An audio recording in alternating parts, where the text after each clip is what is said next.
you need to focus on what's the positive potential. Start asking questions that lead the mind to start thinking of what's the positive potential in this situation versus allowing your mind to worry about all the things that could go wrong. Hmm. Takes work, takes effort. And it, just like my coach did for 10 minutes marching around that conference room table, it shifted me enough to go out and actually do my job. The other side is the body itself. If it's negativity bias, if the imposter's coming up, our body is going to close in on itself. It's Hmm. naturally going to become smaller and comforting. It's just self-comforting. Welcome to Unspoken Security, the raw and gritty podcast for security professionals who are looking to understand the most important issues related to making the world a safer place, including intelligence-driven security, risks and threats in the digital and physical world, and discussions related to corporate culture, leadership, and how world events impact all of us on and off our keyboards. In each episode, host AJ Nash engages with a range of industry experts to dissect current trends, share practical insights, and address the blunt truths surrounding all aspects of the security industry.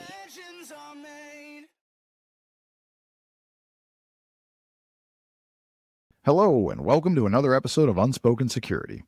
I'm your host, AJ Nash. I spent 19 years in the intelligence community, mostly at NSA, and I've been building and maturing intelligence programs in the private sector for about 9 years. I'm passionate about intelligence, security, public speaking, mentoring, and teaching. I also have a master's degree in organizational leadership from Gonzaga University. Go Zags.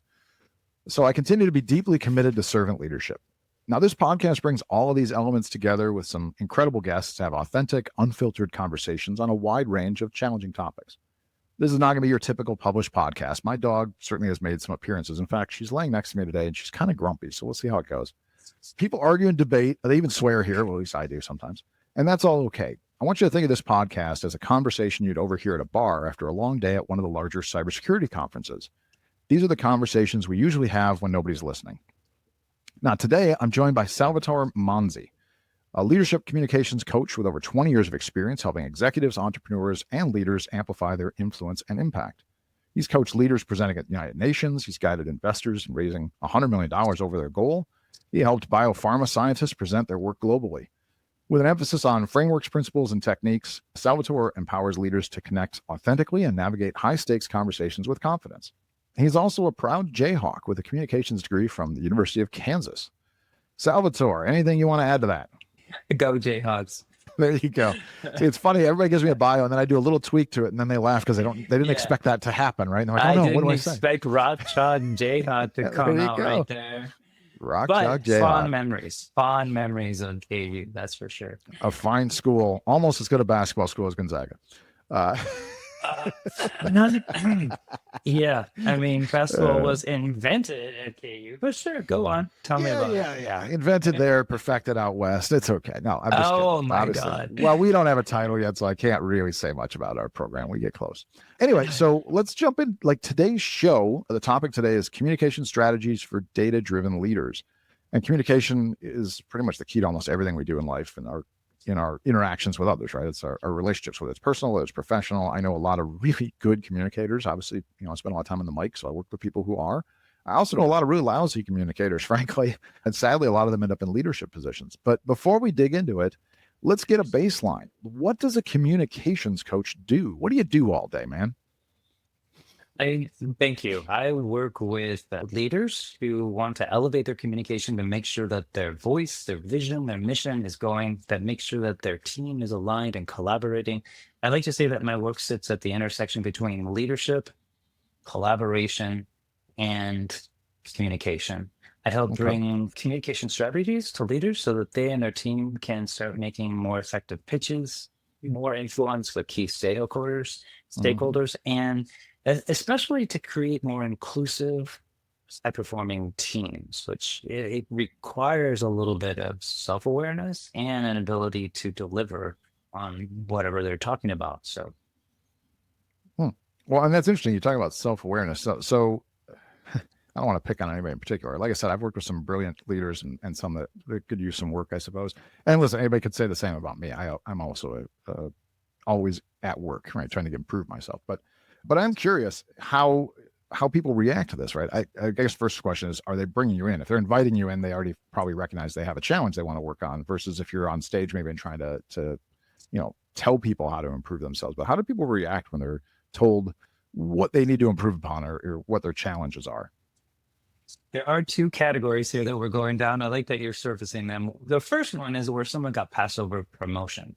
They're tired of Mhm. leaving meetings with, I wish I had said, or they're tired of just their ideas not getting picked up and moved on. They come to Huh. me and they're like, how do I get my voice heard? How do I have more presence in these meetings? The ones that are sent to me that are told that they're not meeting employee standards or they're not getting enough engagement when they're communicating. They have a lot of great Hmm. ideas, but they're not seemingly to get them to move forward. Those come to me with a bit of curiosity and a little bit of pushback, right? Uh-huh. It's going to be a bit of both. I tend not to work a lot with that class anymore. I did for a while. When I first started out, I worked for three communication training companies, and they sent me into a lot of places where the company had told the employee that it was time. But now I run my Hmm. own company, so I get to choose who I work with. Well, I imagine that helps quite a bit. It's obviously easier. People who think they're doing a good job don't love being told they're not doing a good job. Usually, I think it's harder to coach people who aren't looking to be coached, right? As opposed to somebody who says, "Hey, I need to improve. I need help in these areas," right? So, I imagine that makes your job a little bit easier now that you're able to pick and choose your own clients. That's people that want you, right? Yeah. And it's people that have recognized an opportunity, pass them up, or an opportunity is coming up that they don't want to miss. So there's a motivation that's coming from within. Much Got better. it. You mentioned public speaking as well. You've Hmm. done a bit of this. What I was have. your course? What was your trajectory to becoming a public speaker Oh, besides the amazing radio voice? It's a good question. I've always kind of been a performer, I guess, even as a kid. I was in music and theater from a very young age. So I always liked to entertain people. I was never somebody who was particularly shy. So, I've been told that the two biggest fears people have are dying and public speaking. And actually, people are more afraid of death than public speaking, which means at a funeral, people are more afraid of being up and talking about the dead than they are being in the coffin, Yeah. which I find fascinating. I don't really have that fear, so it's been something that's come in handy because I've been in a lot of organizations where it's been an issue. In fact, when I was at the agency, it jokes about NSA, introverts. NSA is full of introverts. Most of the agencies are. The old joke is, how can you tell the introvert from the extrovert at NSA? And introverts walk around staring at their own shoes all day, and the extroverts will walk around staring at other people's shoes. And so I was a unique creature there to a point, and therefore a useful pet, because I worked in a lot of organizations with brilliant people, but their communication skills were challenged. They were great with the data and they were brilliant, but they may not have been confident public speakers, or they weren't competent public speakers. And so I also worked on those teams, and I was a pretty good speaker. So that helped. I mean, in the agency, that helped. Obviously, before that, in the military, I was in intelligence, and intelligence is communication. I mean, that's what it comes down to. It's how do you communicate? Everything is about Hmm. language and intelligence. There's very specific Hmm. language, but how do you communicate effectively and efficiently and confidently? Bottom line up front, communication we talk a lot about in the government space, bluff. And so I learned a lot about how to be effective, but I already had the confidence and the comfort, thankfully, growing up where I did, and spent some time. I have a family that's all sales, so everybody's good at talking and a little bit of persuasion if need be. So for me, it came really naturally, and it took me a long time to figure out there was even value in it, because I find it so easy to do most of the time that I feel bad when people would say, "Wow, what a great job!" Or I'm like, it's not that hard," but I guess it is for others, and I recognize that the value comes in what you accomplish or what you deliver versus what other people can or can't do, or what's difficult, and that's true of anything, right? I mean, there are professional athletes who do amazing things, and it's just every day for them, and for somebody like me, it might as well be magic. So yeah, my path was really about, I was always pretty good at communication and comfortable with it. I still had work, don't get me wrong. I had to get better and pick better words and come across less arrogant and cocky as I did when I was younger, and find a way to deliver words that aren't going to be off-putting, even if it's the right answer. Even if somebody has a terrible idea, telling them, "Boy, that's the dumbest idea I've ever heard," is not really a good way to start that conversation. No. So, I had to learn and mature, but I had the confidence going in, which really helped. And then I've taken some Yeah. training, like anybody. I've done media training a couple of times because I spend a lot of time, publicly. I don't always follow the media training, but at least I take it. I understand the risks and the pitfalls and your concerns depending on what you say. And then sometimes I still make mistakes like anybody, I suppose. Yeah, I love. So There's a lot to unpack there. I love the idea of introverts and extroverts, the shoes as a yeah. go-to. Like, I identify as an introvert, and I wouldn't say that speaking came easy for me. My father Hmm. was a public speaker, and so I was enamored in the glow, the afterglow that he had after he spoke. Hmm.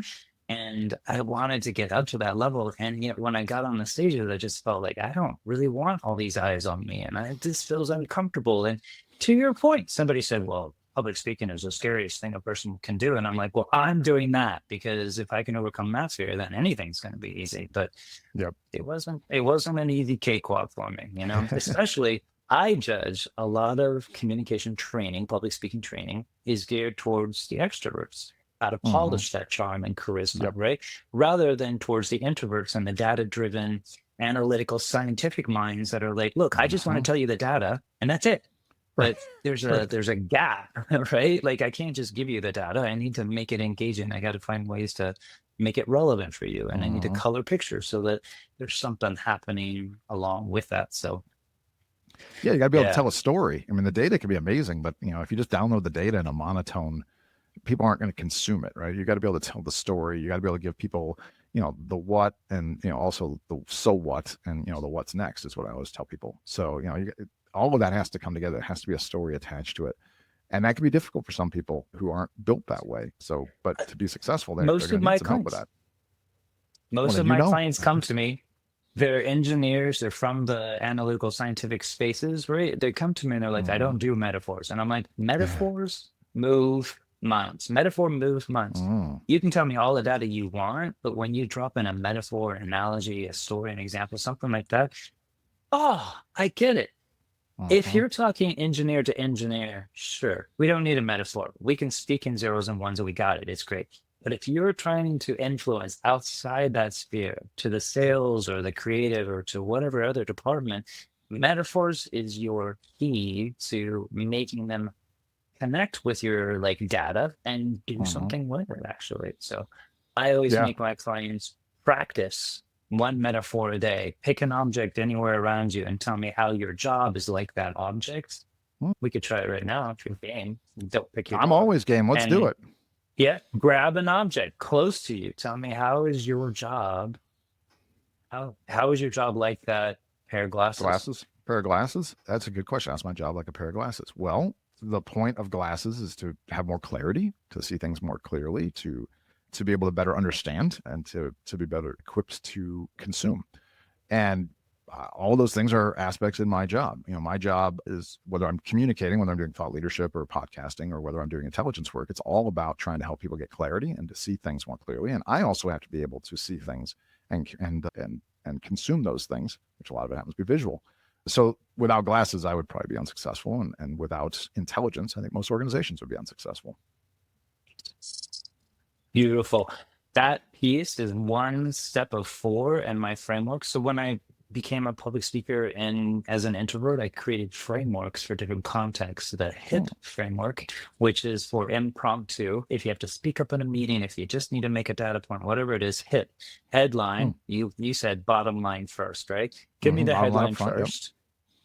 Then you want to give me the data, your insights, headline, insights. Third is picture, paint a picture. You got a metaphor. Mm-hmm. And fourth is point, Hmm. HIPP. If Hmm. you can conquer that in 4 sentences, you can even kind of squish them together. You can make a salient point that lands with anybody in the room, no Hmm. matter what your data is. That's pretty powerful. And you mentioned storytelling, and I got to be honest, I hadn't thought much about it, but I probably owe my dad a lot for how I ended up in terms of public speaking. My father was a fantastic storyteller. He was in sales, And but he was a fantastic storyteller. And not, I know people who can't tell stories at all, and I know people who tell rambling stories that never get anywhere. Neither of those are really all that enjoyable. My father was great at telling stories that got to a place. They were funny and they were interactive and they were entertaining, and a lot of times they were educational. And I'm sure he did a lot when he was doing sales. And I guess I've ended up with some of that. A lot of positions I've been in, I've been told that I do a decent job of translating technical things to non-technical people. And I work a lot in areas where I'm crossing those paths, where I work with highly technical people and some that aren't, and I'm somewhere in the middle. And I've always been able to, well, mostly at least, been able to have these metaphors that you talk about and be able to connect these dots and say, well, this does this. It's like this. A lot of similes for me, I guess, a lot of similes, because I say like a lot. And a lot of meetings, I have those discussions too. When I'm hearing things, I'm trying to translate. Sometimes it's just for myself. So I can say, well, hold on a second. Is this like that? Right. And it tends to help the rest of the room sometimes too. So I hadn't thought much about it, but I probably owe my father a fair amount for it. You know, you ask where it comes from, because he was an excellent storyteller and he was a good communicator. He was also persuasive. And it does help, like you said, putting things in context. You can give somebody all this massive data, and it could be, you know, for those who are an expert on the data, wow, you look at it and go, holy cow. But for anybody else, it's like, all right, that's a lot of data. I have no idea what you've just shown me. Why does this matter? And then you give them the context and you go, okay, now I start to get it. Or you give them a story. Well, if this happens, this is what could happen. This is what the world would look like. You know, and then you start putting that together and you realize, okay, now I understand why this really matters. And like you said, a lot of these heavily data driven people who are brilliant people and these data scientists, it's just not how things tend to work for them a lot of times. It's here's the data, here's the answer, and on to the next thing. And that can be difficult, I'm sure, when they're trying to have these conversations and you know, make sure it's compelling, make sure people understand the risk or the threat or the reward from whatever the data is. It's hard if people can't connect those dots because it's just data to them. And so you need people that can translate, right? Which I find fascinating. Now go ahead. You need to make that bridge, right? And there's some point in every engineer's career where they have to start making meaning over metrics. Gotta create some relevancy, gotta create some sort of meaning to the concepts that are presented, or your concepts aren't going to go outside the data sphere. They're only going to stay within the engineering. Great, you might rise up, but at some point, if you want to lead, if you want to start your own company, if you have a great idea, if you want to take your vision higher, there's got to be a point where we create meaning over just the metrics. Whether I like to say that if to put a visual to it, like it's the difference of me saying like, here is a perfect blueprint, and you're like, great, versus me saying, here is the house that we just built for you with the shutters and the paint that you asked for and the nice little walkway. It's the difference when I can paint that picture and create meaning to what it is that I'm offering you. Then ideas start to click and people start to join the fight. Yeah, that makes sense. Well, and all the more, you know, in our industry, you know, in the tech industry, most people at some point or another, maybe not most, but a lot, they're pitching, you know, they've got new ideas. They want to start a new company, right? They want to do a startup. Well, the compelling data won't get you funded. Like, it's going to be a part of it. Somebody's going to do the research to find out if you show up with just smoke and mirrors and a bunch of bullshit, you're probably not going to get funded either. You can make all sorts of wild claims, but somebody's going to do the due diligence to figure out that you don't have anything there. But if you walk in with just massive data and drop it on the table, that's not going to do much good either. People have to understand, well, what are you trying to do? How is what you're doing better? How are you going to change the market? You know, what is your addressable market? What's the revenue going to look like? All these other details, right? But you have to have that compelling story.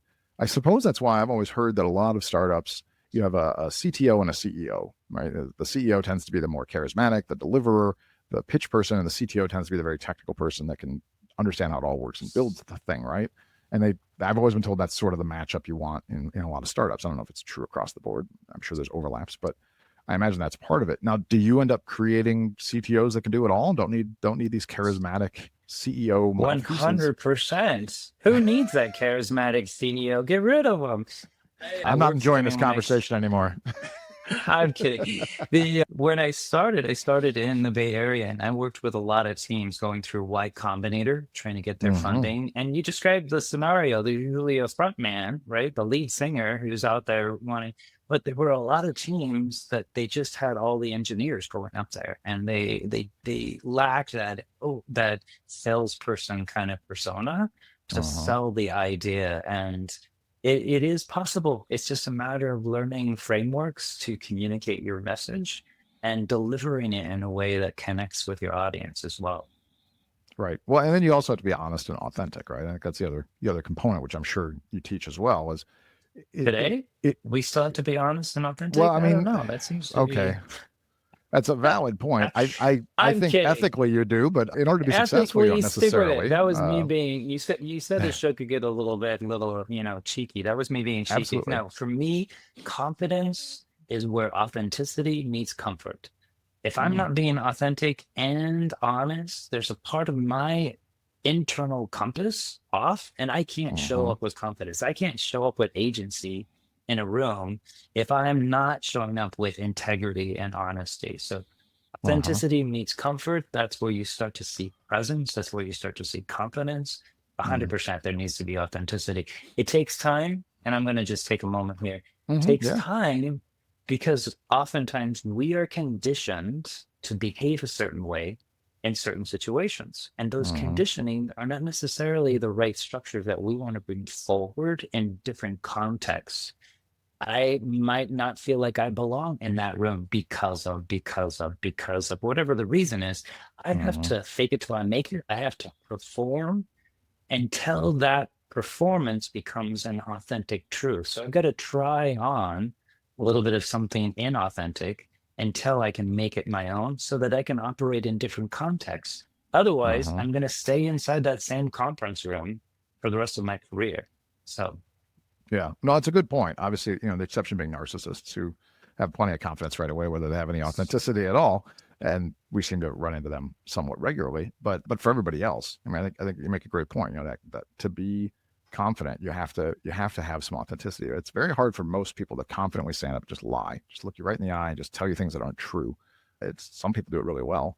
Most people struggle and with it, and it ends up being something you can see or react to, or you can smell it on them almost at some point and start digging through that. So, I mean, that's a really good point that you have to have that authenticity, in order to be successful. So, listen, we've kind of eaten in a little bit, to the second question I was going to ask, but that's fine. There's more in here still to dig into. As you're going through this, as you're working with people, what are some of the biggest challenges that you see regarding communication, whether it's with clients, whether it's just generally speaking, with all of your experience? What are some of the biggest challenges you see in communication? well, we kind of clicked on the biggest Hmm. challenge, and that is too much data and not enough connection. Yep. So there is a desire to create a full picture for people. The second thing that I find, especially within the analytical space, is the misconception around neutrality. I can Hmm. send you an email that is just data, and it will be perceived as negative. What research Hmm. show is neutral is negative. And I think that Interesting. the disconnect is if it's a data person to a data person and you're sending me data, I hear the data, I keep moving. If we're in a one-on-one conversation and it's two data junkies, like Hmm. you tell me something, I'm not offended by you calling out my work as being wrong. I'm going to be intrigued and follow it down. If it's a Hmm. non-data person, Huh. neutral comes across as negative. And what I offer for my clients is when you have an opposing idea, when you need to correct someone, when you know what's right, but you don't want to simply step on someone, start with an acknowledgement. Hmm. Start with what you appreciate about what they're bringing to the conversation, even if it's just simply to expand the look at this. Like, I appreciate that we're bringing more attention to this because it is important, whatever it is, before dropping in here's the truth and you're wrong and this is what's right because we've all been there. No one likes to be like present a great idea in a conference room and then have someone shut it down immediately. That Uh-huh. Uh-huh. 1 2 sentence of acknowledgement before giving what seems to be neutral data is going to win over the hearts of the room and the person that you're actually trying to course correct as well. That's interesting. So you don't think when somebody's wrong that I should open with, well, actually, and then give my answer? No. That's not an effective answer. Seems to be a very common one, right? Well, actually, and then somebody jumps in. It's a Well, cliche. It's used so actually, often. Yeah, it's like the king yeah, of it openings for is. mansplaining a lot of times, frankly. But yeah, Yeah. but you make that's a really I interesting tip of opening up with some sort of acknowledgement and validation. Like I said, even if you can't, even if their concept or their comment is completely wildly out there, at least hey, I'm glad we're working on this together. I'm glad we're having this conversation. Something that starts positively is really a powerful point. It seems very simple, frankly, but it makes a lot of sense. It gets people feeling like we're together on this, and not that you're going to make me look bad and just trying to show me up. I had a client who rose up the ranks and is now a CISO at a health organization. And That poor when guy she was or gal. early on, when she was early on in her career, she was labeled as a negative or Uh-huh. as the risk manager, and she was always putting like she was always shutting things down. And it was because data analytical people. We're sitting there listening to the room, we're tabulating, we come up with an answer, and then we just give the answer. And it Hmm. feels abrupt. It feels like disconnected from the room. It's right, but no one can swallow it because it feels like a bitter Hmm. pill. It feels like a slap in the face. When we started Hmm. working together and she was saying like, oh yeah, this is where I have to ask you how you're feeling. I'm like, yeah, that's a good place to start. Like it's a matter of like show a little bit of like appreciation. What I appreciate about what you said before jumping into how they're completely wrong, they'll be able to listen. And that's how she's gotten promoted. So Hmm.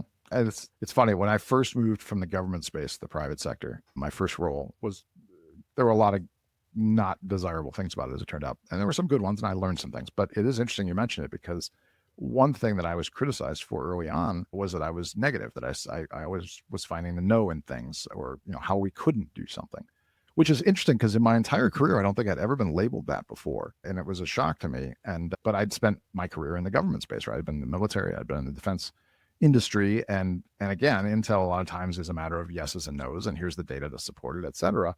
And it hadn't really occurred to me at the time, certainly, and even years later, that there was a way I was communicating, and it was probably exactly what you're talking about here, in that I was coming in and saying, well, actually, but maybe a little better, but essentially it was, a really bad or unsupported idea. And I'd be coming back and saying, here's the data that refutes this, and here's the direction we should go for these reasons, et cetera, because that's how you do it in intelligence. And rarely do people get offended about it, sometimes, but normally it's like, oh, okay, you had more data than I did, or you had a different analysis, and I appreciate that. But I was perceived certainly as negative and difficult, and you're always finding a way, to say no to things, or how it can't be done, as opposed to trying to creatively find a way to get it done. And it was probably in my communication. So again, somebody who communicates for a living and has for a long time, and considers myself a decent communicator. But even I was doing exactly what you're talking about, I think, in that I was in a different culture, and I hadn't translated my standard communicating style to match a new culture I'd never been to before, and was being perceived as negative, when in my side I was like, this isn't negative, it's just data. This is the intel, this is how it works. It took me a while. I'm a little better at it now, probably not as good as I should be, but it took me a I while to think recognize. there's a both and. There's a both and to this. Like I work with a Mm-hmm. lot of clients who go from being an independent contractor consultant to being an employee. I think it's such, and you're kind of like referencing the same thing, because as a consultant, they're being paid for their time. Time is money. Mm-hmm. And I need to come in with the direct, like, I don't need to fluff. I don't need to compliment you. I don't need to throw roses and petals at you and then tell you what the truth is that you're missing. I need to go right to it. Mm-hmm. When they pivot and become an employee, that is perceived as directness and cold and uncaring and lack of cooperation and not a team Mm-hmm. player. And we don't want to work with you. And it's the same information, but all of a sudden I'm supposed to sugarcoat it and be polite and help you find your truth. And I Mm-hmm. think it's frustrating for someone making that transition. And again, it's also similar to if I was in an all data circle, I can talk data and no one's going to get offended by it. But if I am over here and I'm in with Mm-hmm. the people managers and the people pleasers and the people leaders and all of the people, there wants to be some heart. There wants to be some connection before the data is delivered. So Mm-hmm. connection before content. It's a great rule of thumb for anybody transitioning from an all data space conversation to a key stakeholders that are maybe not data related. Talk about connection before you have a Mm-hmm. content drop. Yeah, that's really interesting. I mean, you're giving some good piece of information people can use without even having to reach out to you and pay you for it. So you're probably hurting your business, but I'm sure there'll be opportunities that'll still come nonetheless. But I mean, it's a really good point. So I guess another question that comes up for me, when you talk about challenges with communication, where does imposter syndrome fit in this? I mean, it's rampant in our industry, and probably every industry that I imagine. Where does that fit into this? How do you overcome that? I mean, maybe that goes back to some of the discussion you said about confidence. Does that help get over it? Are there other tricks to getting over imposter syndrome and being able to speak confidently?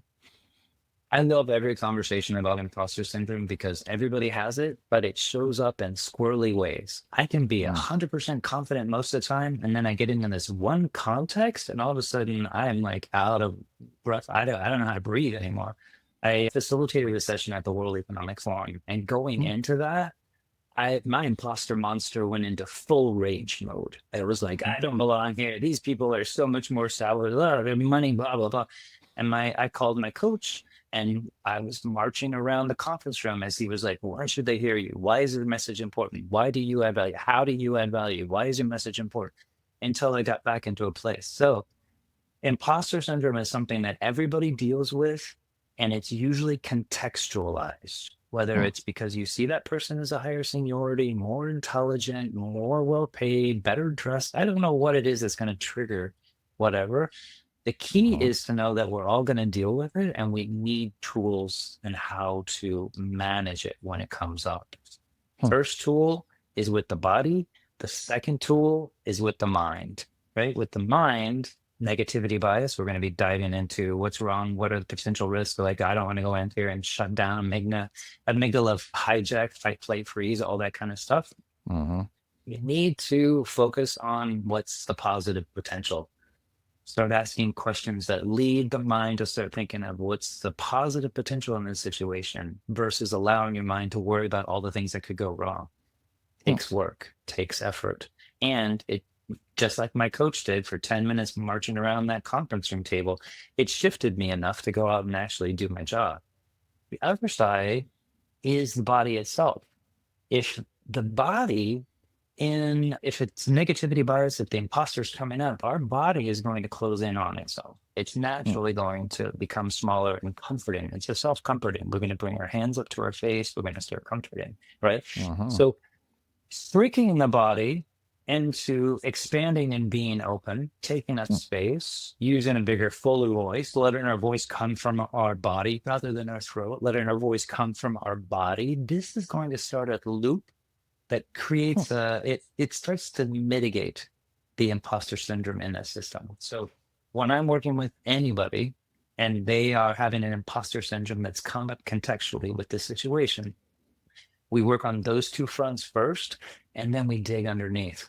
What are the stories and the beliefs and whatever that you have come to believe around a particular context that's keeping you from feeling capable of being Huh. 100% yourself? Right. Narcissists are going to just boldly go into everything all the way. Yep. But luckily, the non-psychopaths out there are self-aware enough to have humility and to be aware of like, oh, that person's giving me a facial expression that says that maybe my message isn't landing, and I can over-internalize it, or I can breathe in and be like, okay, that's probably not about me. I'm going to keep giving my message and keep going. So, Huh. Yeah, it's a good point. You mentioned narcissists again, because narcissists, in studying a little bit of imposter syndrome, because like everybody, I think I have a fair amount that might surprise people, but narcissists don't have that, because I had read basically if you have imposter syndrome, it's a good sign you're not a narcissist, frankly, because they don't have this, they don't have any doubts of themselves, and generally people with imposter syndrome are relatively high performers, because you know enough to realize how much you don't know, and you see how much other people do know that you don't know, because everything's complementary, nobody knows everything, so you have to know enough to even realize how much you don't know before you realize there's a chance that you might feel like an imposter, right? And we often lose track of what we know and what we provide and what our value is. And I go through some of this. I think it surprises people. You mentioned the introvert extrovert thing. Everybody assumes I'm this massive extrovert because I spend time on stage and on microphone or whatever. And I'm not really. I probably was, but I'm what they call an ambivert now. I think I'm more of an extroverted introvert, in that I like doing the stuff and I do get excited for it. It doesn't necessarily drain all my energy like a true introvert does, but it does drain some of me over time. And so, it's not the natural, pure extrovert that people think. And there's plenty of times when I wonder, why is anybody listening to anything I say? Maybe I don't really have this knowledge. Maybe one day somebody's going to wake up and go, this guy doesn't know anything. This guy's an idiot. Why are we listening to anything he says? And then the next day somebody listens to me again, or I write something and somebody goes, wow, that's really good. And I'm like, all right, I guess I'll go on for another day. And I just try to remind myself there's a history here. I could not have possibly fooled everybody for this long. I'm just not that smart. So my own imposter syndrome helps. I'm like, I'm not smart enough to fool everybody. So the evidence says I must be okay at some things I do because people keep paying attention, and I'm not smart enough to fool the world. So it's probably not the technique I would go for. I like yours better than myself. But hey, there's a lot of value to small steps and doing it one day at a time. And like, if a person is uncomfortable with public speaking, go ahead and go to a Toastmasters or take that opportunity to speak, present to your meeting or lead the meeting or whatever. The Hmm. little wins add up because the imposter syndrome left unchecked is going to convince us that it's not okay. And when we go out Yeah. and do it and we realize, oh, wow, I lived, somebody said it was okay, like you can keep going. But you're right, you did fool Hmm. me. AJ, I totally saw you as an extrovert. There's no way I'm seeing you were looking at other people's shoes all through those halls. There's no way Oh you're no, an no. introvert. I'm definitely in that environment. I'm definitely an extrovert. I will look people in the eye, but I'm more of a, like I said, an extroverted introvert, I suppose, or an ambivert. But so I got to ask another question before we move on. We're talking about the challenges, right? So I don't normally go down this path, but in this case, I feel like I sort of have to. Let's talk about the differences for women versus men. So specifically in tech, women in tech have a terrible time. Tech has not been a welcoming industry.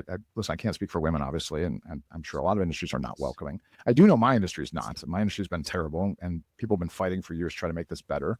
Mostly women, which is unfortunate because in order to help a group of people who are being treated poorly, you need people who are in the primary group to help. Basically, people who are in advantageous positions have to be advocates. Nobody can advocate for themselves alone and get there usually. But anyway, women in tech specifically, right? So we have brilliant women in our industry. We're having a hard time keeping women in tech or encouraging more to join because there's so many guys in this industry that are just jerks and misogynists and abusive and all these things that go with it. And I can see why somebody go, I just don't want to be part of that industry.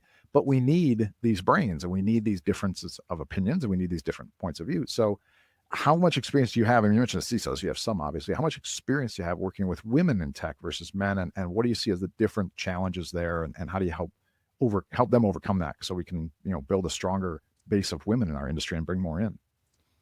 Yeah, I appreciate this conversation. And what I want to clarify too, male presenting, obviously, I don't know what it's like. I Sure. don't know what it's like to go into that meeting. And I have worked with, I would say, predominantly females and have been my clients, primarily because they're attempting to get their voice heard Mm-hmm. in environments where they're being discounted. They're facing a double standard.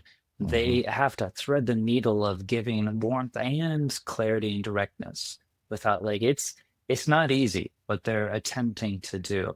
And I don't even remember your question, but the idea is that women certainly do have a higher bar when it Mm-hmm. comes to in within the tech field to show up and be themselves authentically without being judged and dismissed and all of that. And my hope is as the generations keep moving through, this becomes a non-issue. I do believe, the younger generations are less derogative, less quick to judge, less expressive of those unwelcome comments and meetings and things Mm-hmm. like that.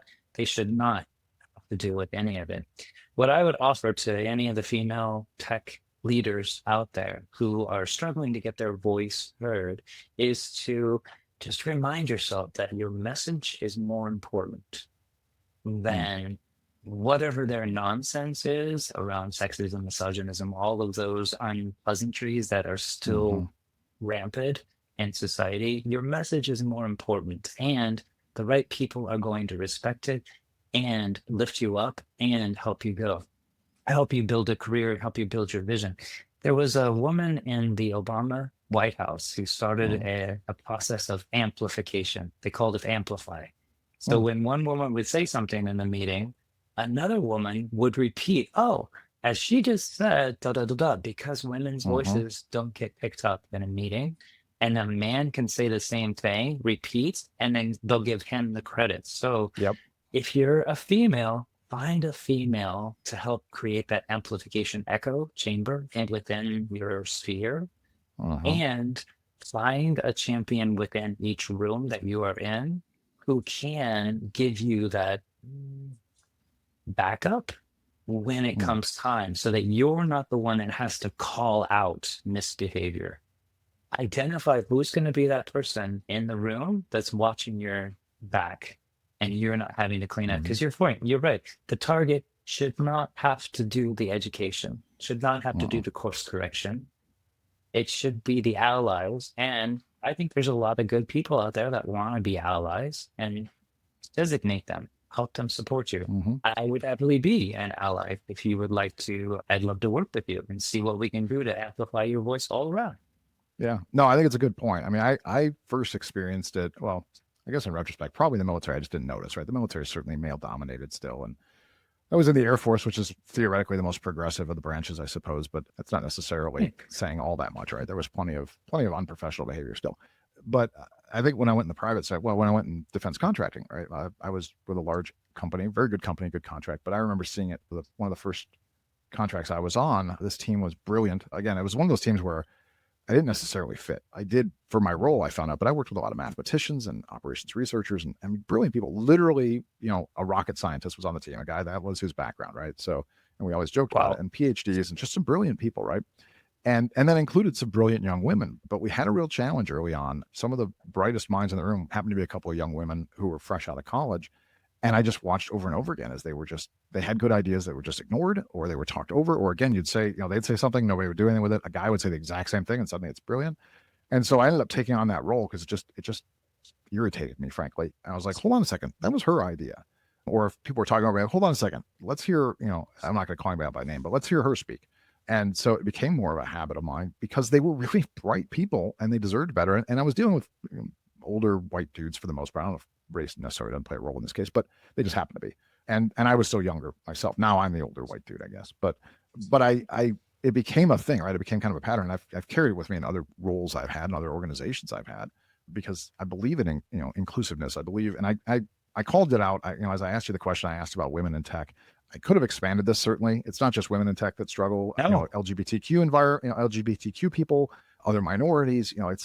I assume the advice is probably similar across the board about finding advocates and allies and the echoing. I love that idea of making sure that voice gets heard. Maybe it takes a second listen for people to hear it, as opposed to the white guy in the room who gets heard the first go round. Unfortunately, still. But I think it's a good point, right? We have to be able to advocate for people and be allies and provide tools and strategies like you do. It's unfortunate, the bar is higher, but I think it goes back actually to an earlier point you said, the one I was failing on previously, which is, if you just come in with the right answer, it's not necessarily going to work. You do have to open with that whole, I'm glad we're having this conversation. I'm glad you brought that point up, kind of a thing, which feels sort of, I don't know, placating and pacifying but it's probably a good strategy for everybody, not just somebody who's in a disadvantaged position, because it does disarm people. So maybe that's a strategy that anybody can use, but it does sound like we're going to need a lot more work with allies and support and active support. Just saying, I root for you and then doing nothing to help that person in the room isn't really being an ally. It's bullshit, basically.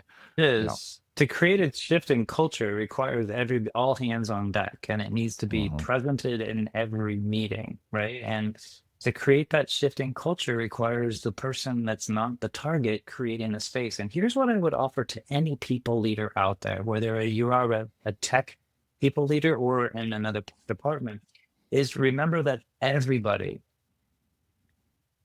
knows what it feels like to be an outsider. At some point in our lives, everybody has had that feeling of being an outsider. Bring that sense to every meeting that you're leading, and you'll catch and find ways to be more inclusive of everybody in the meeting, because you'll notice when people start to withdraw. You'll notice when someone doesn't feel or is not getting heard, and you'll be able to lift and move that. Connection before content. It's kind of the gold standard for creating inclusive spaces all the way around. I like that. And that's great advice for anybody who is a people leader or, is organizing and leading meetings. You can see it on people. Like, it's not that hard. People don't generally hide if they've just reached a point where they don't feel like they can communicate, or they don't feel like they're being heard. Human nature, as you said, the body kind of curls in on itself. People retract, they pull away, they stop paying attention, they stop watching. It's not because they don't care. It's not because they're lazy. It's probably because they feel like they've been tuned out one too many times or stepped on. They've just given up, and then you've lost that asset, that resource, that brain power. It's not that hard, in my opinion, at least. If you're up in front of a group and or you're the person who's advising, or you're the person who's managing the conversations, you can see the people that aren't communicating, that aren't involved, and it's a chance to look in and say, why is that happening? How do I help make sure their voice is being heard, and let them know it's a free, safe space to do that. People get shut down, and at some point they just give up and go, well, nobody's gonna listen to me anyway. And that's a waste. It's a wasted resource. Not only is it bad, it's a human to do that, but it's also just, if you're thinking about it just from business sense, from money, it's a wasted resource. You're paying that person, you're not getting the best out of them now. The most productive, most successful teams are the ones that celebrate the biggest diversity and create the space for both the failure and the success. This is what all Mhm. research tells us. In order to create a successful team, we have to create spaces where diversity is honored. And in an age where DEI, diversity, equity, inclusion, has become like a criminal act, it's a politically criminal act. It's not a Mhm. legally criminal, but we're not allowed. Sure. People are still starving for tools. How do I connect with somebody on a different culture? How do I connect with Mhm. somebody who has been in a targeted class? How do I become an ally? We still are thirsty for the tools to create those bridges with other Mhm. cultures. And I'm glad we're having this conversation because it needs to be had.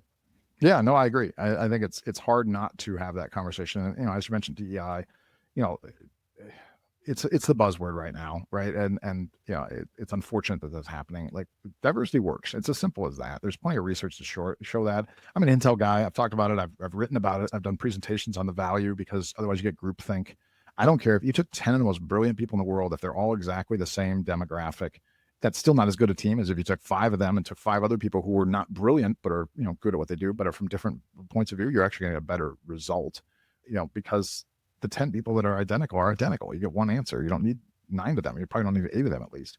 And And right it's there, not a hard right thing. there. Mhm. That is the key right there. So looping it back to the imposter syndrome, the idea oftentimes imposter syndrome comes up because I'm in a room full of like-minded, like visual, Mhm. like some way, and I don't feel like I belong. And I remember coaching a financial advisor who was the only female on the Mm. team at her level. And she was like, they're all guys and they all have da da da da. And I'm like, what unique perspective do you bring that they can't? Mhm. What's unique Good about point. you and the way you see the world that's going to be different? What are you able to do with the clients that they cannot? Like, it's easier for us to compare and be like, oh, Mhm. but they're all blah, blah, blah. But we need to celebrate the uniqueness of what makes us feel like an imposter in some ways, Mhm. because our unique perspective is what's going to eventually elevate the entire team and make us all more successful. Oh, got on a That's a bit of a great point. rampage there. No, it's a great point. Like I don't want to fit in like, necessarily, at least not entirely, right? If you fit in, if you're like everybody else around you, then all right, it's comfortable, but you're not accomplishing much. You're probably not delivering much. Being a bit of an outsider and a bit of a different voice within reason, obviously, is beneficial. And being somebody can come in and stir the pot a little bit. And it's a fine line. I've had these discussions with people, and I'm at a point in my career where I say and do all sorts of things that people go, oh, I can't believe he said that, and got away with it. And I'm like, well, I've been doing this a long time, and some of the things I say work out, so people pay less attention, to the problems that might come with them. I don't recommend on day one you talk the way I do in a meeting to a CEO, and you might not enjoy the results. But it is one of the things that builds over time, and there's also that credibility that comes with it of, listen, you can keep doing it your way if you want. I've had these conversations with people, and I said, all right, I was brought in here because I was told you had a challenge, and then I might be able to help you. You're not telling me you know everything and don't need my help. I'm going to go in the other room and go back to work, and I'll just deal with your replacement someday, I guess, because your problem's still your problem, and I'm going to go do something else. Now, that isn't the opening conversation I'll have with that person, but I have had that conversation before, because at some point you may have to say, I'm here because I offer something you don't have, but if you think you have everything, then that's fine, and it's okay, and maybe you'll be fine with your life. But it's important to be in a position to say, this is what comes that's different than what you have. I think that's it's a great that you mentioned it, that perfect example of you're the only woman in the room. That's an advantage, not a disadvantage. Don't get me wrong, it's a huge disadvantage culturally, and I understand that. I'm not going to downplay how hard it is for a woman in that room, because as you said before, I'm a guy too. I can't speak for women, but I can see where there's that advantage and how you can lean into that and say, well, here's things you guys don't know, and can't connect with certain customers in certain ways, or whatever the project might be, because you don't have what I have. You don't have my view of the world. And that can really be powerful, even if maybe that room doesn't want to hear it, but another room will, I'm sure. So, so I do want to transition. We had one other question prepped for today. We've hit a bunch of these things, so it's good. So I'm probably a little bit to add to it. But, we talked about what are some of the high level strategies that you coach your clients to use? You talk about metaphors move minds. You mentioned that a few times. I think that's fantastic, right? That's storytelling. What other high level strategies can people take away from this conversation and probably be able to use right away? But then they can work with you if they want to learn more about the details of how to apply these things. Right. I hope that a lot of this is landing with people and that you're getting ideas of things to try. One that I would offer is space signals strength. When I'm in a room, the amount of space that I'm taking up sends a message in an internal loop and to the room of what kind of confidence, what kind of comfort I'm bringing to the space. So, one quick hit for anybody, if you want to feel more confident in a room, just take up more space and watch what happens internally. Yeah, we're both like, I'm going to do that now. I On the like, camera for everybody's yeah, right. watching. Yeah. Elbows up. A lot of times when people get up on stage to speak, and they'll keep their elbows close to their body and speak sort of like this, right? We want the elbows away from the body as you're speaking. Use the full breath of it. And I was coaching somebody recently that they're so used to being on Zoom and virtual platforms, they've started doing all of their gestures right here in front of their Inside the screen. chest, inside the screen. And when they got in person, they were still doing these sort of little weird pterodactyl kind of gestures. I'm like, let yourself go, like use the space. So space signals strength, a very simple strategy to change your internal mindset and send a message to the rest of the room of how you are showing up in that room. Interesting. Yeah, Number I hadn't two. thought of it. Oh, Go ahead. No, you got more. Go ahead. I just want my number one principle that I like to leave everybody with is you, then me. And we kind of talked about this acknowledgement idea, and this is what it's about. Anytime I open my mouth, if I can talk about you, your perspective, your wants, your fears, your hopes, your concerns, or just in some way acknowledging what you just shared with me, before I get to my agenda, it's going to create an opening. It's going to deepen rapport. It's going to create the possibility of collaboration moving forward. Even if I do need to tell you that you're completely wrong, if I can speak to you before me, I'll create the relevance, I'll create the loop, and then we can get a lot more done. So I definitely want to throw that in. You, then me. That's good. I like that a lot. It makes sense. And it goes back to that earlier piece, like I said, that you talked about with, opening with, I'm glad we're having this conversation, or I'm glad you mentioned that, or whatever it is, right? To acknowledge that side, right? You, then me is, that's really easy. I can remember that. And my memory is lousy. So I'll try to work more on that one myself, I think, because you, then me makes sense, and it creates that connection, right? And you mentioned the, more space, right? I think that's interesting. Obviously I've done a lot of public speaking, as I said, I've been on a lot of stages. I'm notorious for a guy who paces. I tend to walk back and forth across the stage. I when I'm out of shape, it doesn't sound good because I pant a lot, I'm sure. But the reason I've always done it is it helps me. Well, part of it's probably nervous energy, but it also helps me make sure I'm focusing on different parts of the audience. I don't just stare at one person right in front of me. I hate podiums. I'll rarely be behind one. I normally don't need a mic because I have a loud voice, but if I have one, I'll carry it. That's fine. But I tend to walk the whole stage back and forth, as long as I'm not blocking whatever screen people are looking at for slides. And I never really thought about it, but that does take up a lot of space, I suppose, too. I'm certainly confident in the stage. I own the whole stage when I'm up there, unless it's a panel conversation, and then I'm not doing that to people clearly. I'm not just standing in front of people. But I hadn't really thought about it, I guess, that it does take up a lot of space. I do it as much for nervous energy, but also to make sure I'm projecting to all segments of the audience, not just focused on one little area. But I suppose it has that extra benefit that you mentioned of, it gives you a sense of confidence. It would. I love that I want to call out the nuance to what you're saying. I do want a person to own the entire stage. Don't stay limited to one. Like if you're simply pacing back and forth, you risk putting your audience into a hypnosis of like, ooh, you did it back and forth. And your content loses its meaning because there's no distinguishing between what's important, what's not. Like if a person's just going back and forth, we want movements to be intentional, right? Like move when I want to change the emphasis, change position, move to another part of the stage, make another point, stay there when you make the point. Same thing with gestures, right?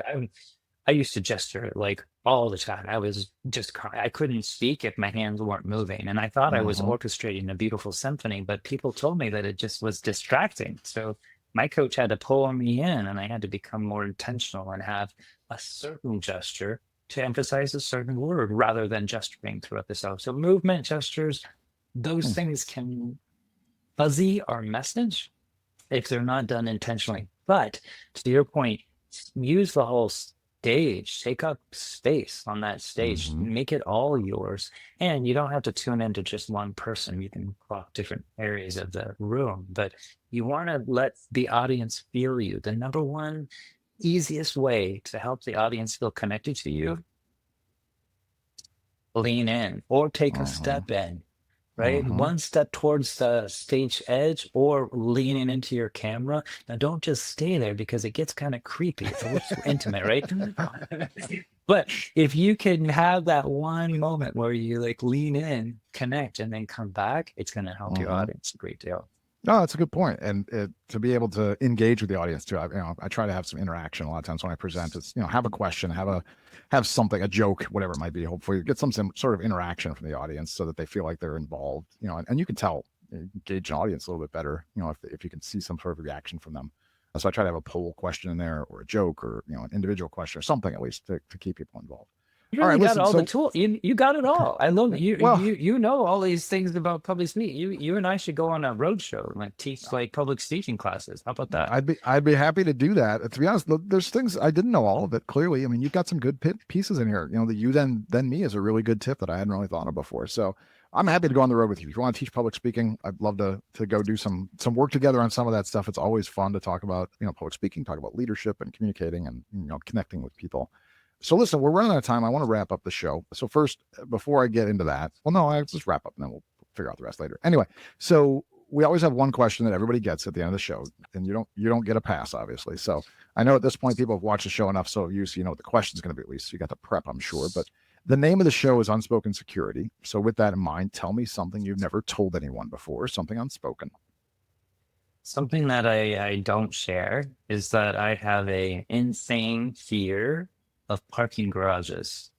I think Really? there's actually a word for it. I forget, garagophobic or some Hmm. garagophobia. I don't remember, but like it doesn't make sense to me. Cars were not meant to be driven inside of structures. Like they need to be out on the road. So like the minute I pull into a parking garage, I can't breathe, and I feel like I'm gonna die up until I get out of that place. So yeah, there's my unspoken truth that I hope doesn't come back to bite me one day. That is interesting. I've never heard of that before. I mean, I get it when you say it, like, it's not natural, right? It's sort of like people are afraid of flying because, people aren't meant to be hurtling through the air, at, hundreds of miles an hour at 30,000 feet. So yeah, I guess large parking structures, I could see the concern, okay, why do we have cars stacked 4 or 5, layers high? But that's interesting. I've never heard The that fear worst, the before. worst, put me on a ferry, a car ferry where they're stacking cars on a boat. I'm like, come on, you're trying to kill me right now. Like, I did that once. I got out of my car, ran to the front of the boat. And I'm like, we're gonna die. This is it. So how do you manage that fear? How do you work yourself through it? I mean, I imagine you avoid parking structures a lot, but I when you avoid parking can't, structures. Yeah. No, Uber yeah. has been a boom for me. Like, I Mm. just like I parked far away and take an Uber to wherever I need to be. I'm not Really? going in those structures. Yeah. Oh Oh, my God. I went to, was it the ending or the golden? I don't remember. I just remember we were trapped in that parking garage for an hour and a half, and I was certain that that was it. Send in reinforcements because we're dead. hmm. Now, do you know where that No fear thanks. comes from? Is there like a childhood trauma that is associated with it? Have you done research on where it comes from? Because I you don't sound like you're haven't afraid of done flying, are you? Are you research. afraid of flying? Are No, you no, you're not no. I'm not claustrophobic? afraid, and I'm not afraid of tunnels. I had a And family you're not afraid member of who was afraid tunnels? of Okay. tunnels, right? Mm-hmm. So like they seem to be kind of related, but Yeah, no, absolutely. I don't know where it is. Hmm. I just remember the Alma came. I don't know why I'm going into so much detail. I was in a Hmm. parking garage that wasn't solid. Like you could see, like they're open, and Yeah. I was like, oh, this feels a little better. At least I can see the world. Like the garages that go underground. Uh-huh. No, it's a hard pass. We're not parking Wow. in there. Drop me off. That is fascinating. Garages underground, but tunnels, no. I mean, tunnels can be under mountains, like waterways. They go to Almost Maryland. There's fascinating. tunnels I don't under know. the Chesapeake Bay, and people drive cars through them, obviously. So that's a very specific and interesting fear. I won't go any deeper into it because I don't know any more about it. And I don't want to trigger anything. We don't should have a panic attack at the end of the show here. It's been a fun conversation, but that is fascinating. Good news, it probably won't work against you. I don't know how anybody could sneakily surprise you and kidnap you into a car Yeah, park. I don't no. think so. you're probably safe. But if anybody wants to get Salvatore to give them a discount on his services, apparently all you got to do is get him into a car park, and there's a good chance that you can get anything you want out of the guy. So It's going to if be you a want to very interrogate fast him, session. It's going to be a very fast session. just drag him into a parking structure and interrogate him all day. Oh So my God. that's very interesting. So listen, we are going to wrap up this point, but before we go, anything you want to plug, any last thoughts? You want to talk about where people can find you? I think maybe you have a book, whatever it might be that you have going on. Maybe I have a book, Clear and Compelling. If you Oh. want to connect with me, if any of this has resonated with you, if you'd like to hear more about the strategies, go to clearandcompellingplaybook.com. You'll get access to the whole resource library with a lot of those frameworks and techniques. And I'd love to hear from you. I'd love to hear what shows up for you when you go to speak, what comes up for you. Where do you see your strengths? Where do you see your opportunities? I love working with leaders who are getting their voice out there. So clearandcompellingplaybook.com. All right. Well, you heard it here, guys. Clearandcompellingplaybook.com. You can catch up with Salvatore Manzi. He's a communications coach and a really fun guy to hang out with, frankly. So listen, with that, I'm going to go wrap it up for today. Again, thank you very much for coming on, Salvatore. Thanks for all your tips and tricks and insight, really, into effective communications, especially for data-driven leaders. Really appreciate it. I'm sure we've done a lot of good for the world, at least you have today, and I'm sure we'll get some follow-ups on it. So, and with that, I'm just going to go ahead and close it out. So for everybody out there at home or in their car, or wherever the hell you listen to this, I guess, thank you for listening. Thanks for watching. Again, if you like the show, please, subscribe and like and tell your friends and neighbors, and, let's grow the audience a bit. And if you don't like the show, just stop watching it. That's fine. And don't tell anybody. So, no, tell me and I'll try to improve. But yeah, with that, let's go ahead and close it out here. So again, this has been another episode of Unspoken Security. That's a wrap for this episode of Unspoken Security. If you enjoyed this episode, follow us wherever you listen to your favorite podcasts. See you next time.